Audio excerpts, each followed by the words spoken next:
திருத்தணி சர்க்கரை ஆலையில் கரும்பு கொள்முதல் செய்வதை திடீரென குறைத்ததை கண்டித்து திருவள்ளூரில் நடைபெற்று வரும் அமைச்சர் நாசரின் நிகழ்ச்சி அரங்க முன்பு கரும்புடன் விவசாயிகள் ஆர்ப்பாட்டத்தில் ஈடுபட்டதால் பரபரப்பு ஏற்பட்டது.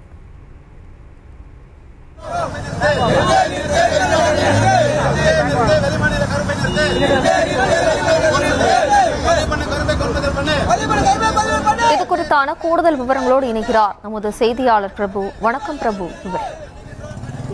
வணக்கம். திருவள்ளூர் மாவட்டம் திருத்தணி சர்க்கரை ஆலைக்கு ஆண்டுதோறும் 2000க்கும் மேற்பட்ட ஏக்கர்களில் விவசாயிகள் விவசாயம் செய்து வரும் நிலையில் திருத்தணி சர்க்கரை ஆலையில் பதிவு செய்துள்ள தங்களின் கரும்புகளை கொள்முதலுக்கு அவர்கள் அனுப்பி வைக்கின்றனர். இதனைத் தொடர்ந்து கரும்பு கொள்முதலை தினந்தோறும் 150 டன்னிலிருந்து 100 டன்னாக குறைத்துள்ளதற்கு எதிர்ப்பு தெரிவித்தும் 300 டன் கரும்பினை தினந்தோறும் கொள்முதல் செய்ய வேண்டும் என்ற விவசாயிகளின் கோரிக்கையை உடனடியாக தமிழக அரசு நிறைவேற்ற வேண்டும் என்ற கோரிக்கையை வலியுறுத்தி சென்னை திருப்பதி தேசிய நெடுஞ்சாலையில் கரும்பு விவசாயிகள் கரும்புகளை போட்டு திடீரென சாலை மறியல் ஆர்ப்பாட்டத்தில் ஈடுபட்டதால் பரபரப்பான சூழ்நிலை நிலவியது.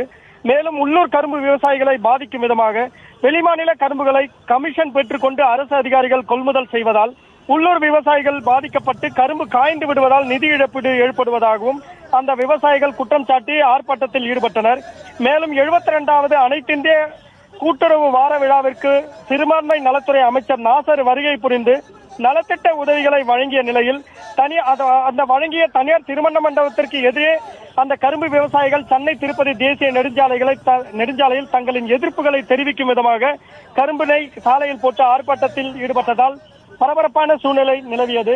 பின்னர் அந்த நிகழ்ச்சி முடிந்து வெளியே வந்த அமைச்சர் நாசரின் காரின் முன் நின்ற கரும்பு விவசாயிகளிடம் உடனடியாக காரில் இருந்து இறங்கி வந்த அமைச்சர் அவர்களிடம் பேச்சுவார்த்தை நடத்தி இது உங்களுக்கான ஆட்சி, முதலமைச்சரிடம் எடுத்து கூறி உங்களின் கோரிக்கையை நிச்சயமாக நிறைவேற்றுகிறேன் என உறுதியளித்ததால் அவர்கள் அந்த விவசாயிகள் அங்கிருந்து நிம்மதியுடன் கலைந்து சென்றனர்.